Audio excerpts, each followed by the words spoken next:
It's a little warm out there to end your week, but everything is staying right where it should be in terms of relatively normal temperatures, at least across the Permian Basin. We got a lot of those mid 90s to maybe a few upper 90s around Andrews and Seminole, and a few lingering triple digits from Pecos at 102 to Carlsbad and Artesia right at that century mark. All right, Big Bend now is there too. Why is that? Well, I have some of those stronger winds coming in from the south, about 25, 30 mile an hour gusts, nothing that we certainly can't handle, but it is increasing the warmth and the dryness of the region.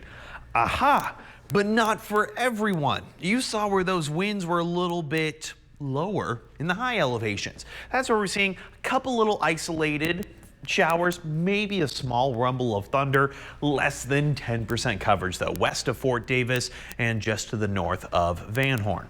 As we push into the overnight hours, maybe a little bit more of that cloud cover, but still that strong southerly wind, variable tonight, between 10 to 20 miles an hour sustained, and gusts up to maybe about 25 or so. Not as bad as last night. All right, well within our average. And I got an interesting pool forecast for you this weekend. Why is that? Well, tomorrow actually really nice. 95, mostly sunny, light wind. Great.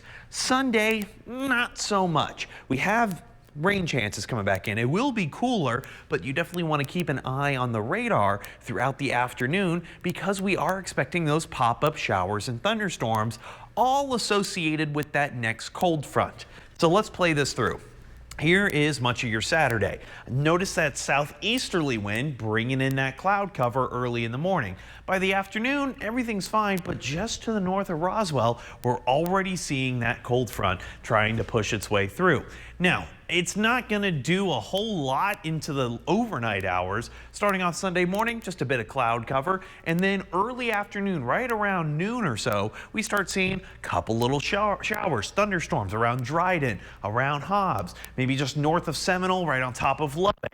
Into the afternoon, still kind of populating mainly the northern and southernmost regions, and then by the late evening, maybe trying to push across the I-20 corridor. But here's the best part. We're not looking at severe weather as of right now, just some isolated showers, maybe a few rumbles of thunder. Maybe you're going on a trip this weekend. It's going to be warm for your Saturday in North Texas, actually a little bit cooler in Central Texas due to those on and off rain chances. And then Monday, this is a bit more reasonable. A lot more of those 80s. Especially across the western half of the state. Now, will that stay in place into much of next week? Yes, because I have increasing rain chances Monday, Tuesday, Wednesday, calming down by the end of the week. And then, well, Jolena, we go right back into the upper 90s by next weekend. But let's enjoy next week instead. I was going to say next week is looking good.